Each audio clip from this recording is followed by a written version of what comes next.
Como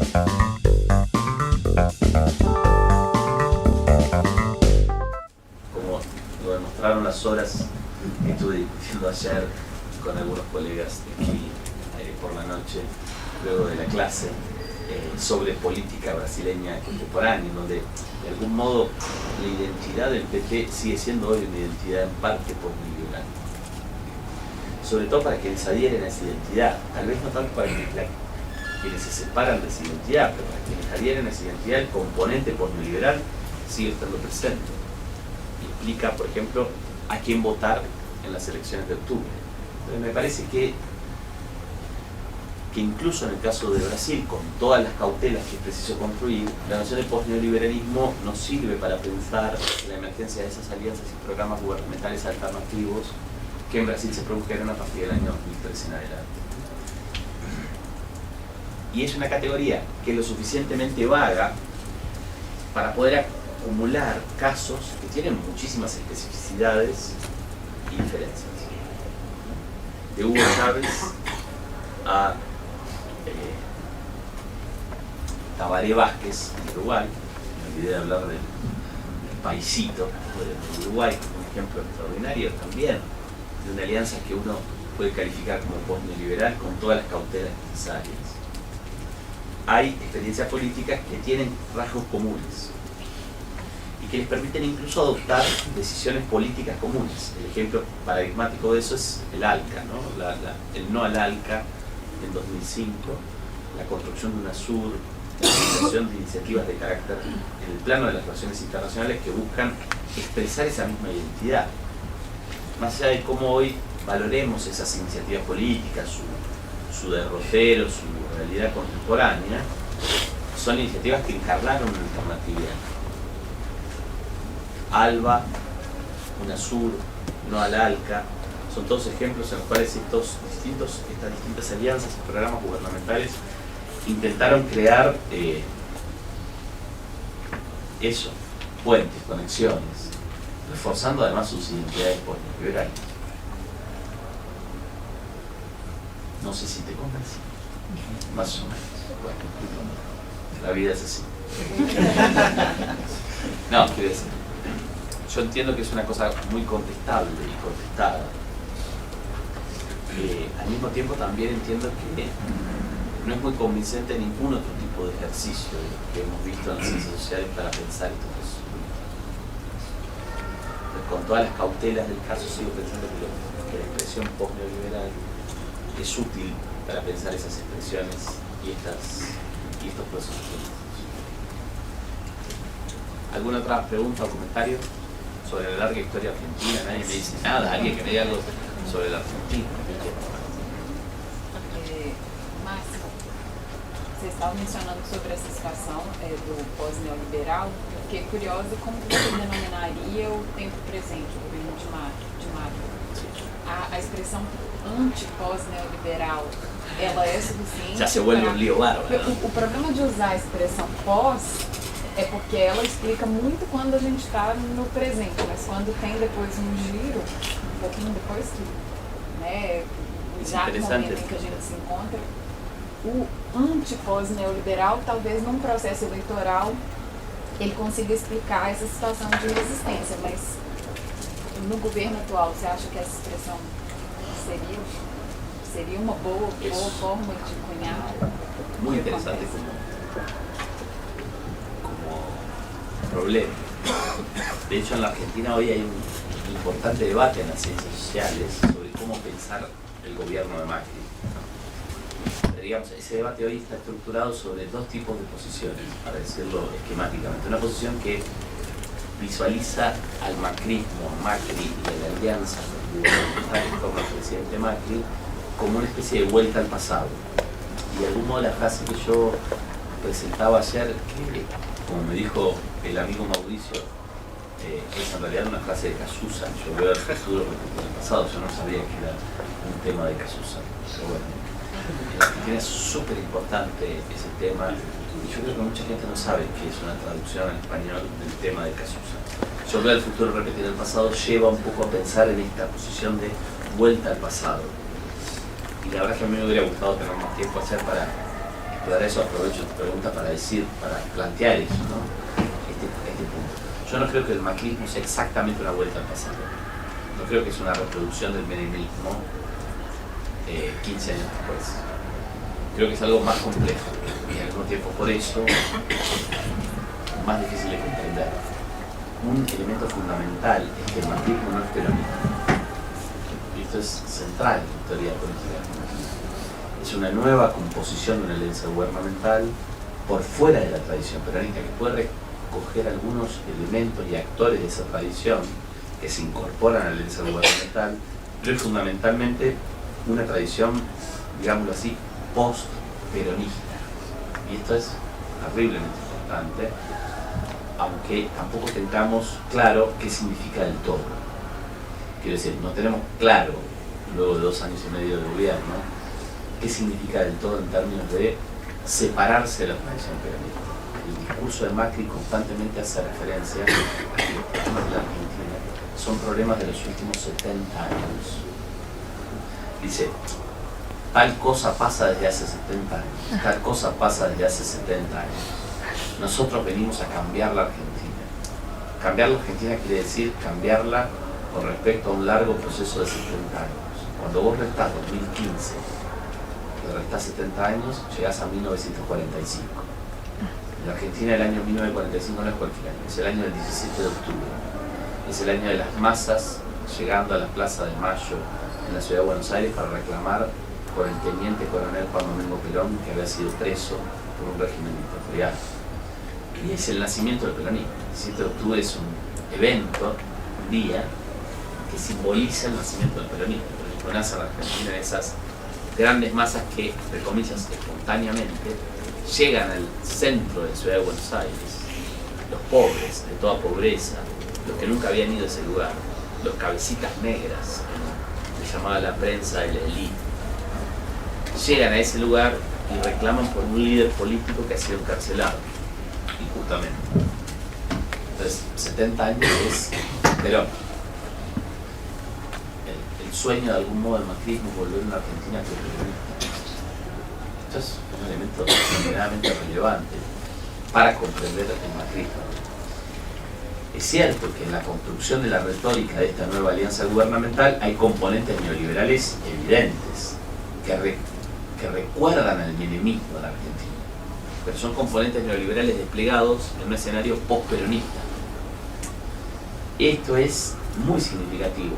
De vuelta, aunque no entendamos del todo qué quiere decir, digamos, todavía no lo entendemos del todo, nos falta un poco de distancia con respecto a esta alianza para poder analizarla de un modo muy claro. Yo creo que la manera de pensar a Macri y a la alianza gubernamental, una manera importante, interesante, es recoger este concepto que en realidad no es inventado en América Latina, ni en Argentina, no es hablar ni de kirchnerismo, ni de macrismo, sino hablar de nueva derecha. A mí es un concepto que me parece importante para pensar experiencias como la de Macri. Pues es una alianza gubernamental en la cual hay elementos neoliberales muy importantes, muy firmes, pero también hay elementos neoconservadores. Es, por ejemplo, algo que para mí el trabajo de Loïc Wacquant sobre el giro punitivo en los Estados Unidos pierde completamente de vista. Loïc Wacquant trata como neoliberal a los conservadores, son dos cosas radicalmente distintas como racionalidades gubernamentales. Eso no quiere decir que una sea más linda que la otra, quiere decir simplemente que sociológicamente son diferentes. Puedo tratar, aun cuando las dos cosas me parezcan feas desde el punto de vista valorativo, no las puedo tratar como similares cuando son distintas. Entonces, el macrismo unifica lo neoliberal y lo neoconservador. Para mí un ejemplo perfecto de eso es la actitud del gobierno de Macri sobre los casos de uso excesivo de la violencia por parte de la fuerza policial. No hay ninguna duda de que ese tipo de retórica desplegada en torno a la justificación de esos casos por Macri mismo, el presidente de la nación, pero también por sus ministros y por sus secretarios, o sea, por los funcionarios de su gobierno, ha sido una retórica plagada de elementos neoconservadores, ¿no? La idea de la defensa de la sociedad, la idea de que frente al bandido y al policía siempre hay que optar por el policía, la idea de que frente a un crecimiento terrible de la inseguridad frente al delito, la única respuesta es ser firme, ser duro con el delito, y eso implica incluso disparar armas de fuego y producir muertes. Entonces hay toda una serie de mensajes que no son de carácter neoliberal, son de carácter conservador. No tienen que ver con los principios y las reglas que identificamos con el neoliberalismo como una racionalidad gubernamental, sino con otros principios y otras reglas, otros conceptos, otros argumentos que provienen de la tradición conservadora. Una tradición en la Argentina extraordinariamente importante. No es una tradición que nutrió las dictaduras, es una tradición que nutrió los políticos realmente muy significativos en la historia. Entonces yo no usaría tanto la expresión tipo anti-post, que además nos pierden los prefijos, ¿no? No sé si usa anti-post, ¿no? Sino más bien pensaría el gobierno de Macri como un gobierno de la nueva derecha. De la nueva derecha que además tiene un montón de novedades. Por eso es cierto que a mí me gusta la expresión ese ver el futuro, repetir el pasado. Pero al mismo tiempo creo que es importante incluso plantearlo en esos términos como clave de lectura, buscar los puntos de contacto entre macrismo y menemismo. Me parece que es algo muy importante en la historia argentina reciente. Para darle sentido al macrismo también es importante reconocer las diferencias. Y el macrismo encarna muchas diferencias con respecto al menemismo, porque encarna una especie de posperonismo, ¿no? De una alianza de derecha que busca ser posperonista. Y que además, como nunca, jamás existió en la historia argentina, es una alianza que asume el carácter de que sus protagonistas fundamentales sean ricos. Es impresionante eso. Digamos, en un país como la Argentina, ningún gobierno democrático fue un gobierno de los ricos. Esto quiere decir que los ricos no participaban activamente de los elencos gubernamentales, sino excepcionalmente. Y de hecho hay pocas experiencias en la historia argentina donde los ricos tienen un rol protagónico en el gobierno. El gobierno de Macri es un gobierno de los ricos en sentido total y absolutamente transparente. Las personas que gobiernan son ricas. Son CEOs de empresas transnacionales, multinacionales, como el presidente, son miembros de familia de la patria contratista, esa patria que se enriqueció en la Argentina gracias a las obras públicas, esas mismas obras públicas que ahora dicen que son la fuente de la corrupción del gobierno anterior, ¿no? Cuando uno escarba un poquito en las historias, entre las muchas empresas que contrataban obras públicas en el gobierno anterior está la empresa de la familia del presidente, que no es que contrató una o dos obras públicas, sino contrató cientos de obras públicas, ¿no? Entonces es raro, hay un sistema de corrupción sobre las obras públicas en el gobierno anterior. Yo lo denuncio, mi familia era la que contrataba en ese sistema de corrupción, pero claro, no, nosotros no nos corrompimos, ¿no? Es raro, como mínimo, raro. Los jueces que investigan esos casos investigan a los otros empresarios corruptos. Raro, ¿no? No investigan a la familia del presidente. Es bastante extraño, como mínimo. Pero en esa lógica, digámoslo así, el macrismo implica un gobierno de los ricos. Sentir que el presidente Macri habla todo el tiempo del mejor equipo de los últimos 70 años de la política argentina, de vuelta a los 70 años, ¿no? Pre-peronismo. El mensaje de los últimos 70 años es gravísimo también. Porque más allá de los juicios que uno pueda producir valorativos sobre el peronismo, más allá de los niveles de adhesión o disidencia con el peronismo como proceso histórico, como movimiento político, más allá de que uno tenga una identidad antiperonista o no peronista o lo que fuere, es difícil no reconocer que el peronismo clásico, especialmente en la Argentina, o sea, en los años 40 y 50 de los gobiernos peronistas, implicaron un masivo proceso de inclusión social y movilidad social de las grandes masas en la Argentina. Es decir, que hay que volver a la Argentina antes de los 70, tiene el mensaje para nada codificado, de que hay que volver a un mundo en donde las grandes masas de la población están incluidas de todo. Un mundo pre-derecho del trabajo, un mundo pre-seguridad social con cobertura universal, un mundo ¿se entienden? Es un mensaje horrible desde todo punto de vista. Entonces encarna ese mensaje a cosas muy terribles en un gobierno que claramente es un gobierno de los ricos. Los ministros de ese gobierno son ricos.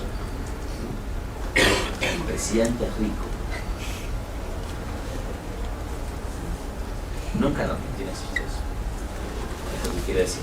Gobiernos democráticos, hubo gobiernos democráticos en la Argentina que fueron serviles a los intereses de los ricos. Bueno, obviamente y sin lugar a dudas. Pero nunca esos gobiernos fueron gobiernos de los ricos. Los seres humanos de carne y hueso que encarnan esta alianza gubernamental son ricos. Son ellos mismos, ¿no? Hay una frase en la Argentina contemporánea muy importante: la Argentina administrada por sus dueños. La Argentina, un negocio administrado por sus propios dueños. Es algo que, más allá de que sea una frase, digo, del sentido común, describe bastante bien de qué se trata este elenco gubernamental. Entonces, en ese sentido yo diría que tiene novedades y tiene rastros del pasado. En materia penal, que es lo que a mí me interesa particularmente, también me interesa el otro, pero digamos, en materia penal, sí, ese pasado que vuelve es mucho más claro.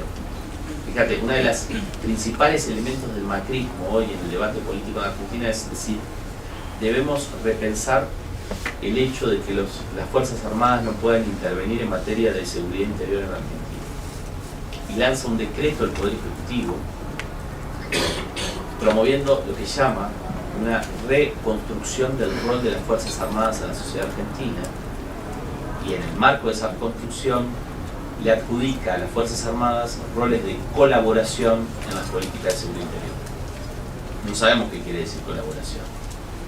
Es cierto que hasta ahora eso no se traduce en el despliegue de las Fuerzas Armadas en los centros urbanos para hacer tareas de patrullaje o de vigilancia, como en otras sociedades de América Latina.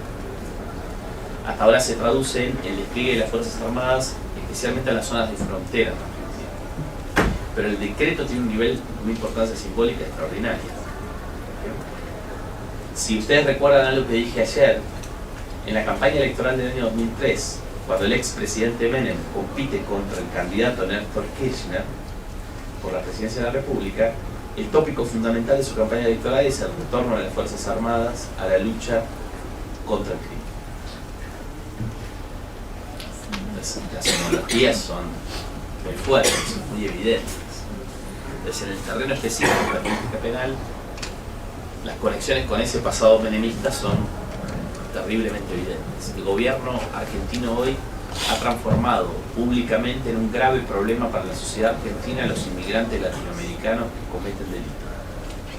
Que no son los inmigrantes brasileños, o sea, ustedes pueden pasear tranquilamente por Buenos Aires, no hay problema, pero son los inmigrantes, claro, los inmigrantes que tienen rasgos raciales diferentes de la imagen ideal típica de la Argentina. Nuestro presidente dijo que los argentinos bajamos de los barcos, lo dijo públicamente.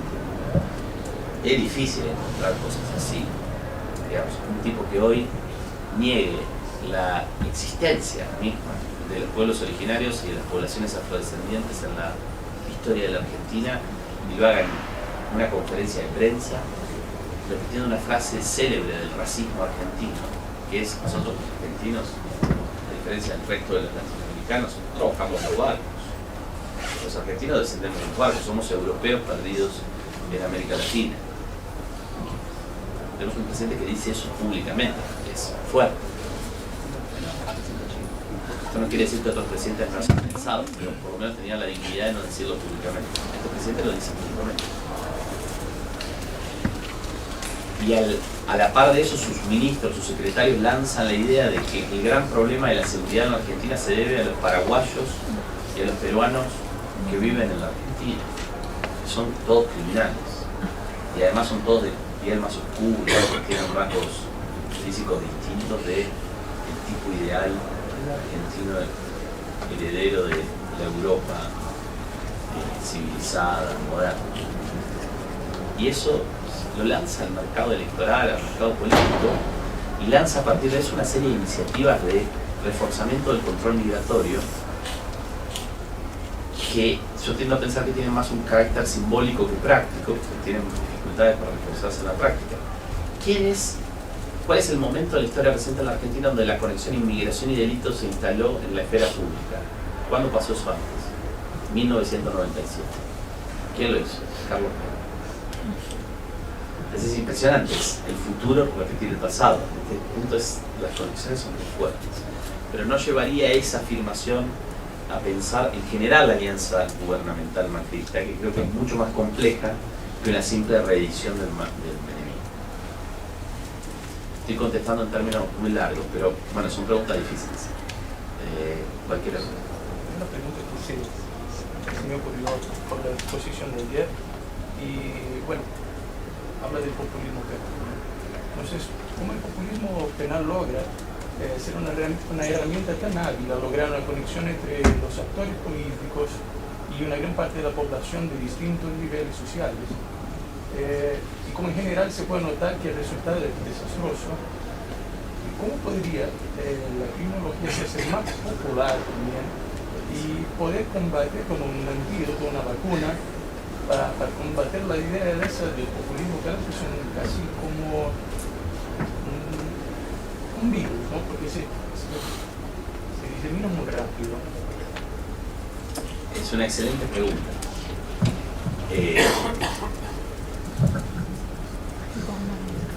Frente a la emergencia del populismo penal como una tendencia, conviniendo que hoy la mejor manera que tenemos de definir esa tendencia en el campo penal es la expresión populismo penal, había muchas reacciones de los intelectuales en términos normativos, que es la reacción que un poco vos convocás en tu comentario, tu pregunta, que es, bueno, ¿qué debemos hacer? ¿Qué debemos hacer? De hecho, hay muchos intelectuales que han escrito sobre eso en los últimos 20 años en el plano internacional. Entonces, se ha construido una afirmación muy fuerte en algunas variantes de estos textos, de este debate, que es la afirmación de que debemos un poco reconstruir la autoridad del experto. Si el populismo penal implica desplazar a los expertos, en el caso argentino desplazar a quien era tradicionalmente el experto, que era el jurista de derecho penal, del centro de la escena, hay que reconstruir el rol del experto. En esos otros lugares donde se escribe en esa dirección, el experto no es necesariamente un jurista de derecho penal. De hecho, muchas veces es un criminólogo, como experto sobre el problema del delito, por tanto experto sobre el problema del control del delito. Entonces hay que reconstruir la autoridad de ese experto.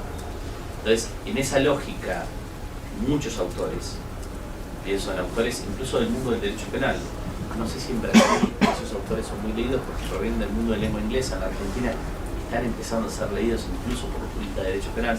Por ejemplo, Anthony Duff, que es profesor de la Universidad de Edimburgo, en Escocia, es un jurista de derecho penal muy conocido en el mundo de lengua inglesa, ha escrito en esa dirección. Pero también algunos criminólogos, algunos que ya citamos ayer o antes de ayer, como Nicola Lacey, han escrito en esa dirección. Entonces dicen, tenemos que crear innovaciones en la manera de hacer las políticas penales que buscan restablecer la autoridad de los expertos. Esas innovaciones deberían, de algún modo, quitarle poder a los actores electos popularmente. Tenemos que quitarles poder en términos de que los actores electos popularmente no hagan lo que quieran con la política penal. Entonces, por ejemplo, algunas de estas propuestas, en autores como Duff o Lacey, son: creemos mecanismos en los procesos legislativos que hagan necesario para que un proceso legislativo avance, que las legislaturas escuchen la voz de los expertos. Entonces, digamos, no hay ninguna reforma del derecho penal que pueda sancionarse en una legislatura sino antes de consultar a un panel de expertos sobre ese problema. Instalemos eso en una ley, de manera tal que el proceso de formulación de la ley penal tenga una participación activa de los expertos que funcione como un obstáculo para la lógica del populismo. Nicola Lacey, que es una autora que a mí me parece interesantísima, pero una afirmación terriblemente poco feliz desde mi punto de vista, dice: tenemos que reconstruir algo así como un banco central de la política penal. Como ustedes saben, en la tradición neoliberal, la autonomía de los bancos centrales se ha transformado en un elemento crucial de la política económica en clave monetarista. Entonces, la idea es: tenemos que autonomizar los bancos centrales de los gobiernos electos popularmente. Los gobiernos electos popularmente pueden querer hacer cosas con los bancos centrales que no son las cosas que los principios neoliberales dicen que los bancos centrales deben ser. Es una gran innovación que el neoliberalismo ha planteado en muchas jurisdicciones del mundo, entre ellas muchas de América Latina, es autonomicemos el Banco Central. Creemos un estatuto legal del Banco Central que lo transforme en una autoridad monetaria que no cambie pese a que los gobiernos cambian.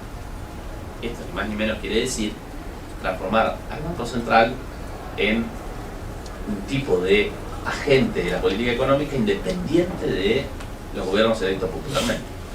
Y ni más ni menos quiere decir transformarlo en un actor independiente de la democracia. ¿No? Entonces, Nikki Lacey, en ese texto muy interesante que escribió en 2008 que se llama The Prisoner's Dilemma, Political Economy and Punishment in Contemporary Societies, dice, tal vez habría que construir una autoridad parecida a la del Banco Central en materia de política penal. Entonces, ese es un tipo de respuesta claramente elitista al dilema de la política penal contemporánea. Es un poco, para volver a mi historia, en la Argentina es volver hacia atrás en el tiempo, decir, bueno, tuvimos este giro que instaló lo que la gente quiere en el centro de la escena, ¿qué tenemos que hacer?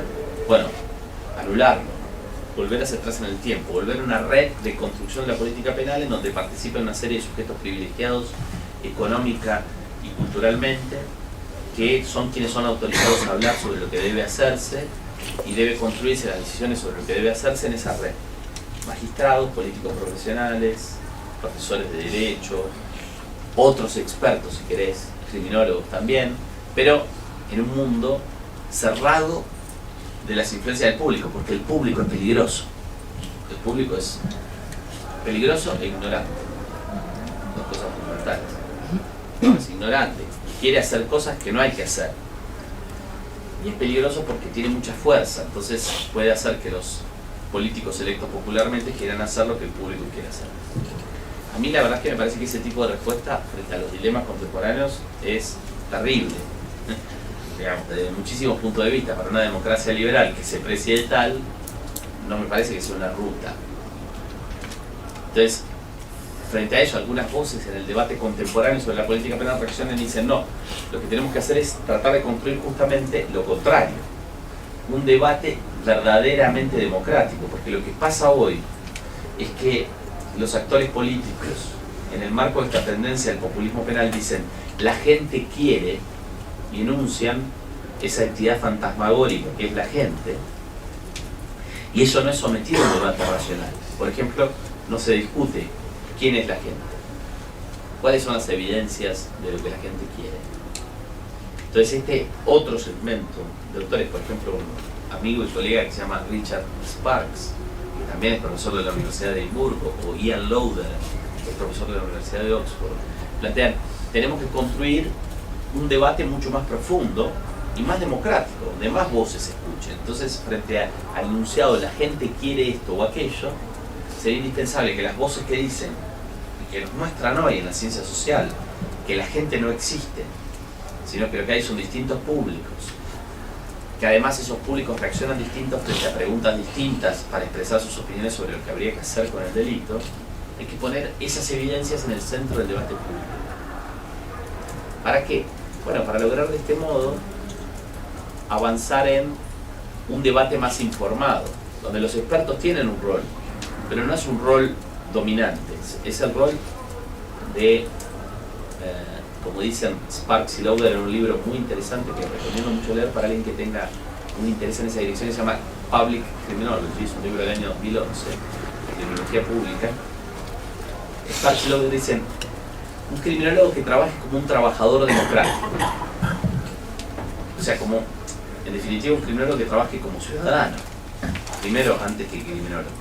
Entonces quiera colaborar en el debate público sobre estos temas y no se posicione en un lugar de privilegio como consecuencia de su saber. Entonces, en cierto sentido, este tipo de posición lo que hace es decir, el populismo penal no expresa como tendencia penal contemporánea un exceso de democracia, sino que expresa un déficit de democracia. Entonces, frente a esa tendencia, la respuesta no es volver al viejo y querido elitismo, donde los expertos reinan toman decisiones en espacios secretos o reservados, sin rendirle cuentas a nadie de lo que es preciso hacer en materia de política penal, sino que es necesario construir justamente más democracia, un debate más amplio, más informado, más profundo. Entonces, mis simpatías tienen mucho más que ver con esta segunda posición, lo que no quiere decir que eso sea fácil de hacer. Es mucho más fácil de decir que de hacer. La posición normativa es mucho más fácil decir sería bueno hacer eso, y otra cosa mucho más difícil es hacerlo, ¿no? Requiere, por ejemplo, para quienes trabajamos en el mundo de la investigación científica, toda una serie de disposiciones y de prácticas que no son fáciles de desarrollar y que llevan mucho tiempo. Entonces, por ejemplo, yo durante mi vida he intervenido mucho en los medios de comunicación en mi país, en todos los medios de comunicación, siempre. De hace algunos años no lo hago.